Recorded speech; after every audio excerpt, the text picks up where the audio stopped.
Calon Energy! Vocês estão animados? Não parece, perguntei se vocês estão animados, vocês pararam de gritar. Vocês estão animados? Pô, que privilégio, que honra estar aqui e que missão falar depois do pastor Manassés, depois de ele deixar a bola levantada para eu cortar. Que missão. Mas, assim, fico muito feliz, muito alegre em estar aqui ministrando para vocês hoje. E assim, já de antemão, eu queria também pedir uma salva de palmas para essa galera que está servindo hoje. Principalmente porque são várias mãos que fazem o Energy acontecer, né? Então eu me sinto muito honrado e muito privilegiado de estar junto com essa galera à frente. Hoje, queria conversar um pouco com vocês justamente sobre essa identidade que gera poder, né? Que identidade é essa que gera poder, né?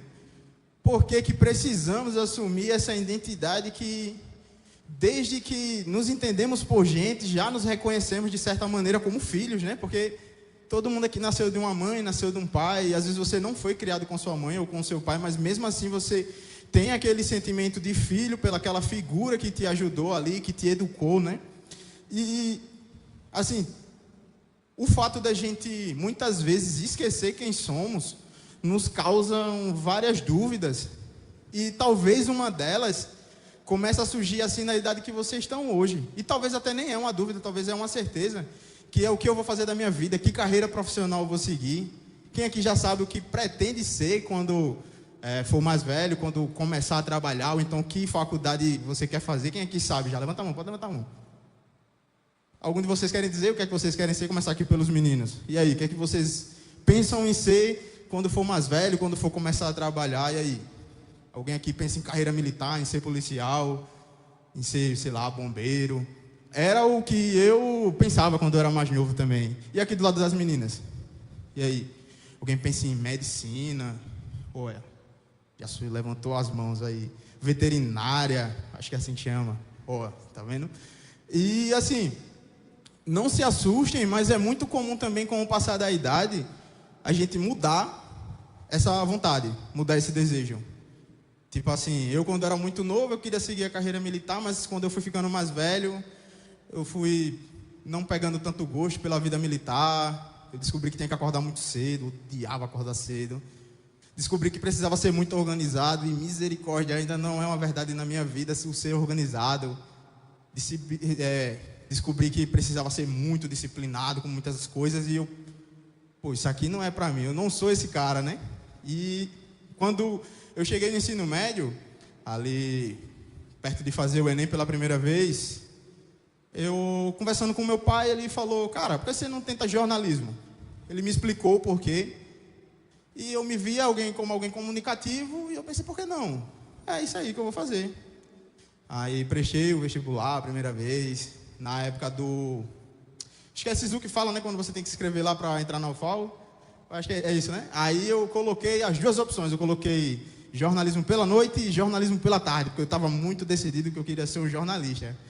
Eu já não tinha mais idade para ser profissional do futebol, eu tinha pensado nisso também. Então eu pensei, eu quero trabalhar com jornalismo porque quero trabalhar com coisa que eu gosto, quero trabalhar com esportes. E infelizmente, ou felizmente, não deu certo. E na segunda vez que eu prestei o vestibular, eu comecei a cursar administração, que também tem um pouco a ver com as coisas que eu já fazia. Eu já trabalhava, meu pai já tinha empresa, já trabalhava com ele. Então, não se assustem. Talvez o que vocês pensam hoje não seja o que vocês pensam, o que vocês pensarão futuramente.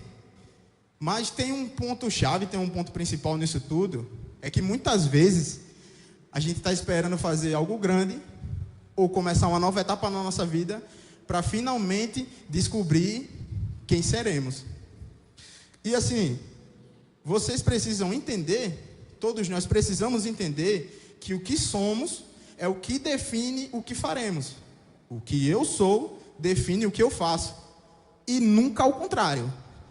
Não é o que você faz que vai definir quem você é ao contrário disso. Quando você tem uma identidade em Deus, quando você tem uma identidade muito fixa, muito firme em Deus, você entende que quem você é o que vai definir aquilo que você faz. Como texto base, para quem está anotando, hoje a gente vai usar João capítulo 1, versículos 12 e 13, que diz o seguinte: Contudo, aos que receberam, aos que creem no seu nome, deu-lhes a autoridade de se tornarem filhos de Deus, os quais não nasceram do sangue, nem pela vontade da carne, nem pela vontade de homem algum, mas nasceram de Deus. A dúvida acerca da nossa própria identidade é uma das ferramentas usadas pelo inimigo. E assim, várias vezes elas vão começar com coisas muito básicas. De repente a idade vai chegando, a gente começa a se estranhar com os nossos pais em casa, a gente já começa a achar os nossos pais meio quadrados. Pô, ele não está entendendo, eu não sou mais uma criancinha. As meninas, né, agora eu sou uma mulher, os meninos, agora eu sou um homem. Agora eu preciso tomar as minhas próprias decisões. Às vezes age da mesma forma com algum líder na igreja, porque chega com uma ideia muito mirabolante, e às vezes o líder ou o discipulador dá aquela brecada, né? Não é por aqui. E você começa a pensar, não, ele não está entendendo para que foi que Deus me chamou. Ele não está entendendo. E às vezes é com um amigo, que de repente aceitava muito tudo aquilo que você falava, e aquele amigo já passa a não enxergar mais da mesma maneira as coisas que você vem falando, e você pensa, não, ele não está entendendo, pô. Não é que isso aqui seja pecado, ele só não está aceitando que eu estou gostando daquela pessoa e eu quero chegar junto escondido.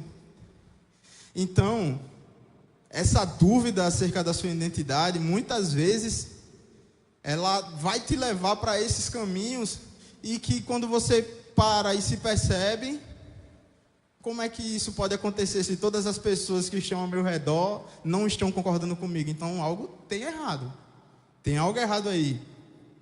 E essas dúvidas tentam tirar também a certeza de coisas que são muito óbvias. Porque eu creio que seja assim, se eu sou cristão, se eu acredito em Deus, então tem coisas que não são para mim. Tem coisas que eu não preciso ou coisas que eu não posso fazer. Então, às vezes, gera essa dúvida, né? De tipo assim, por que eu não posso escutar essa música? Essa música é tão legal. Por que eu não posso assistir esse filme? Só porque ele é mais pesado? Só porque tem cenas mais pesadas? Como assim eu não posso ler esse livro? Só porque tem algumas conotações mais sexuais nele? Por que eu não posso ler isso? Por que eu não posso fazer isso? Por que eu não posso ouvir isso? Por que eu não posso andar com fulano na escola? Por que eu não posso ter amizade com fulano na rua? Então, como cristão, precisamos entender que algumas coisas são bem óbvias. A Bíblia ela vive falando para a gente fugir da aparência do mal. A Bíblia ela fala para a gente não se sentar em rodas com pessoas escarnecedoras. Então, a falta da identidade te leva a pensar diferente do que a Bíblia pensa.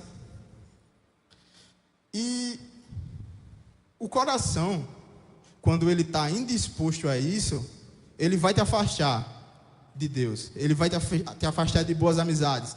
Ele vai te afastar de bons conteúdos. Mas quando é o contrário, quando o coração ele está disposto, ele se torna um terreno muito fértil. E mesmo quando você tem dúvidas acerca de algumas coisas, Deus ele vai te levar para lugares diferentes. E mesmo com o seu coração temendo que aquilo pode não acontecer, ainda assim ele vai nos capacitar. Quando você pega o exemplo de Moisés, quando Deus chamou na sarça ardente, a primeira reação dele foi questionar sua própria relevância e sua própria habilidade. Lá em Êxodo 3:11, ele faz essa pergunta.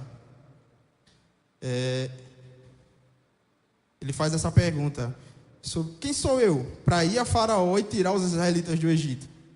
Ele sofria de uma crise de identidade dupla, porque ele foi criado como um príncipe no Egito, só que ele era hebreu. Ele era filho de uma hebreia. E ele se via como um fugitivo. Ele se via como alguém que estava fugindo do seu destino. Porque como que ele nasce hebreu, como que ele tem a promessa de ser alguém que tiraria o povo do Egito, mas ele foi criado junto com os costumes do Egito. E às vezes é você na escola. Você pensa, pô, eu sou cristão, eu tenho uma identidade de cristão, eu quero viver aqui como um cristão, mas às vezes eu estou rodeado de pessoas que não são cristãs. Às vezes esse mesmo chamado que você tem um chamado para estar inserido no meio de um povo que nega a sua fé, mas você está lá como sal, você está lá como luz, você está lá como alguém que vai fazer a diferença nessa geração. Por isso você precisa assumir essa identidade. E o lugar onde você está, ele não molda quem você é. É ao contrário. Ali está chegando um Filho de Deus que vai moldar aquele lugar, que vai transformar aquele lugar. E Gideão também, ele tinha esse mesmo conflito em si. Ele não se sentia alguém que livraria Israel. Ele tinha esse conflito dentro de si. Ele fez prova de Deus se ele deveria mesmo liderar o povo. E Deus, mais uma vez, ele se mostrou presente e guiou Gideão até libertar o povo, até vencer a guerra. E às vezes a gente, infelizmente, tende a dar espaço para esses medos. Acabamos pensando como podemos vencer isso, como alguns pensamentos de orfandade podem ser vencidos. Porque às vezes você se sente só, talvez você olhe para alguém que tem os pais casados, que tem os pais firmes na fé, e pensa, poxa, bem que poderia ser eu. Mas às vezes você olha para casa e não tem esse mesmo referencial. Mas Deus, ele tem um propósito para você. Ainda assim, mesmo em orfandade, pode ser vencido. Você pode dar fim a esse conflito dentro de si. Às vezes é um pai que, mesmo estando presente, mesmo sendo casado, às vezes você se sente órfão porque ele é ausente nas emoções, ele talvez não te trate como você gostaria de ser tratado, no sentido que você pensa que talvez você consiga dar até mais carinho a outras pessoas que o seu pai, porque você sente ele distante, ou talvez a sua mãe, você sinta a sua mãe um pouco distante. Mas eu quero dizer aqui para você nessa tarde, que sim, que você pode vencer. Que Deus, ele te chama para ser o seu pai. Que Deus, ele te chama para te mostrar que ele é o pai daqueles que não tiveram pai. Eu lembro de uma conversa que eu tive com o pastor Kleber, que ele falou, macho, já que tu tá com dificuldade, cara, adota um pai. Adote um pai. Faça como eu fiz. Adote um pai. Talvez possa estar faltando isso. Possa estar faltando o seu coração ser disposto a isso. Porque a palavra de Deus diz que o que é nascido da carne é carne, e o que é nascido do Espírito é Espírito. Já que você nasceu do Espírito, adote um pai que também nasceu do Espírito. Esteja mais junto de uma mãe que nasceu no Espírito. Talvez seja isso que esteja faltando. Para você entender que a identidade que você tem de filho, ela vai gerar poder. É a partir dessa identidade de filho que você tem, que você vai ser enviado a lugares e você vai conseguir se comportar como um filho de Deus. Que você vai conseguir manifestar o que você nasceu para fazer. Você vai conseguir manifestar Deus. E para que não deixe dúvida, porque talvez você esteja pensando, mas talvez se eu nascer de novo, eu vou ter que abandonar as coisas aqui que eu gosto pra caramba de fazer, velho. Eu quero que você tenha certeza que os filhos amam fazer a vontade do pai. É impressionante como, a partir do momento que você se entende como filho, você vai passar a amar o que o seu pai ama. Eu estava na academia um domingo desses, e tem um cara que treina lá, que eu acho interessante, que ele lembra de mim e eu não lembro dele, velho. Ele disse que ele era aqui da igreja, e eu já tentei, mano, já forcei minha mente a lembrar de onde é que eu conheço esse cara, e eu não consigo lembrar de onde eu conheço ele. Mas e eu não ia, ele sempre perguntava pela igreja e tal, ele falava, e toda vez eu dizia pra ele, mano, eu não sei de onde eu lhe conheço, velho. Ele fala, não, pô, da célula, e eu fico tentando, pô, não consigo lembrar de onde eu conheço esse cara. Mas teve um domingo que ele chegou lá, aí ele veio falar comigo, ele, pô, mano, ainda tem culto lá dia de domingo? Eu, tem, pô, 6 horas, pô, cola lá com a gente. Aí ele, pô, velho, dia de domingo à noite eu trabalho, ó. Eu disse, pô, mas tem culto lá sábado de manhã, cola lá, pô, oração. O culto começa um pouco antes, a galera fica num ambiente de oração, para quando começar o culto, um tempo de você orar, de você refletir. Aí ele falou, pô, é disso aí mesmo que eu tô precisando, velho. Tô precisando ter um momento com Deus, porque quando eu era mais novo, a minha mãe me arrastava para a igreja, velho. Eu não gostava de ir. E, assim, tô falando como ele falou para mim, tá? Ele falou assim, Pô, eu ficava brisando, velho, que eu nunca conseguia ter um momento assim com Deus que eu sentisse a presença dele, velho. Aí eu falei pra ele, pô, mas quando eu era garotão também não, ó. Meu testemunho é parecido com o seu. Minha mãe também me arrastava para ir para a igreja.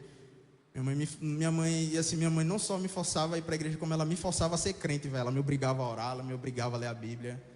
Ela me maltratava de manhã, dizia assim, só vai tomar café quando ler a Bíblia. Pô, aí pro gordinho é fogo, né, velho? Pô, cheio de fome, querendo comer, e tinha que ler a Bíblia primeiro. E aí eu conversando com ele sobre isso, até que teve um momento assim que ele falou assim, pô, velho, tu nunca brisou em ser pastor não, velho? Aí eu falei pra ele, velho, briso, velho, ó. Briso, velho. Eu gosto de fazer muita coisa, velho. Pô, eu gosto pra caramba de lutar. Pô, tem uns treinos lá no CT, tô no jiu-jitsu, tô no Muay Thai, gosto muito de lutar, já lutei boxe, já lutei karatê. Eu gosto muito, velho, de jogar basquete. Pelo menos uma vez por semana eu gosto de jogar, infelizmente não tá dando pra jogar mais uma vez por semana. Pô, eu gosto de jogar bola, jogo lá com os meninos no Racha do Energy. Gosto muito, velho, de jogar bola. Eu sou um cara que eu sou realizado com a minha profissão. Hoje eu trabalho com vendas. Gosto do que eu faço. Acho que me saiu bem fazendo o que eu faço. Gosto de fazer muita coisa. Mas não tem nada que me gere mais prazer. Não tem nada que me gere mais satisfação de estar aqui, do que estar aqui com vocês. Ah, Tiago, mas você fala isso porque você tem prazer em pregar? Pô, velho, não está resumido isso aqui. Eu gosto de estar com vocês, eu gosto de estar conversando. Eu gosto de estar contando meu testemunho para vocês, o que Deus fez na minha vida. Pô, eu gosto de estar na célula, gosto de estar junto. Tiagão, tem uma carona pra gente ir pra comunhão? Tem, velho. Ah, mas já tem 10 pessoas no seu carro, então vai ter 11. Quando eu estava com um carro maior, enchia a mala da spin de gente e vamos embora. Ah, mas Tiagão, mas não tem como, na volta eu não tenho como ir para casa. Tem, vou lhe dar uma carona para você ir para casa. Mas já tem 15 pessoas, então agora tem 16. Velho, não tem nada que me dê mais prazer do que fazer isso, do que estar servindo. Porque é a única oportunidade onde eu penso, velho, foi para isso que eu nasci. Deus me criou para isso. Eu quero exalar que eu sou um filho, que eu nasci de novo, que eu faço o que eu vejo meus pais fazendo. E eu falei para ele, pô, mano, eu vou colar lá nessa igreja, velho. Vou lá nesse culto da manhã. Ainda não veio, mas continuo orando por ele. Saiba que nada vai gerar mais prazer no seu coração do que quando você começar a exercer a sua identidade de filho. Porque os filhos amam fazer a vontade do seu pai. Talvez esse vazio que você sinta no seu coração é porque você ainda não entendeu que você nasceu para ser filho. Talvez você ainda esteja se comportando como um neto. Porque os seus pais servem a Deus, os seus pais já se reconhecem como filhos de Deus, mas você se sente um neto. E Deus não tem netos. Deus não tem sobrinhos. Não tem primos. Deus só tem filhos. Então quero te convidar a exercer a partir de hoje, exercer a sua identidade de filho. A Bíblia fala lá em Salmos 40, versículo 8: deleito-me em fazer a tua vontade, ó Deus. Sim, a tua lei está dentro do meu coração. Saiba que a partir do momento que você começar a exercer a sua identidade de filho, você vai passar a ter deleite. Você vai passar a amar aquilo que Ele ama. Já não vai ser mais apenas uma tarefa do dia, tirar um tempo com Ele, ter um tempo com Ele, um tempo de leitura da palavra, um tempo de oração. Não vai ser mais uma tortura para você ter que começar a ouvir louvor. Ah, Tiago, velho, eu sou do rap, irmão, não tem essa parada não. Tem, velho. Eu sou do rock, irmão. Você não tá ligado, eu gosto de ouvir rock. Ou tem também, velho. E você ainda vai passar a ter deleite também em ouvir quando alguém não está berrando, igual eu passei a ter também. Cara, saiba que você tem dentro de você, existe dentro de você essa identidade de filho, e você precisa colocar essa identidade para fora. Você precisa começar a exalar o bom perfume do Pai. E para finalizar, queria que abrisse lá em João 4:34. Queria que todo mundo lesse junto com a gente. Todo mundo no 3.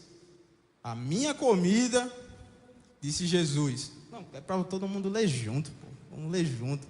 É porque eu não contei até 3, né? Eu falei que ia contar até 3 e não contei, né? 1, 2, 3. A minha comida, disse Jesus, é fazer a vontade daquele que me enviou e concluir a sua obra. É isso. Você vai passar a entender que o seu alimento, o que te sustenta, o que te deixa de pé, é fazer a vontade daquele que nos enviou. E mais que isso, concluir a sua obra. Guardar essa identidade até o último dia da sua vida nessa terra.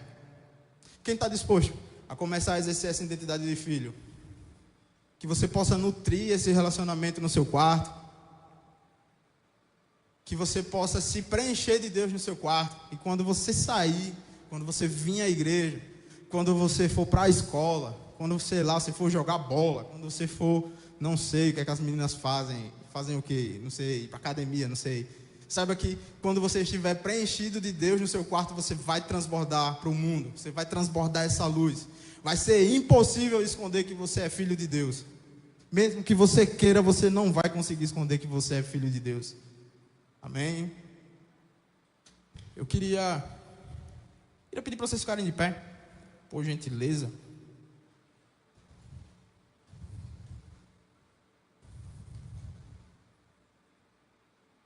Queria que vocês refletissem na letra dessa música. E que não seja apenas uma música, que não seja apenas uma canção,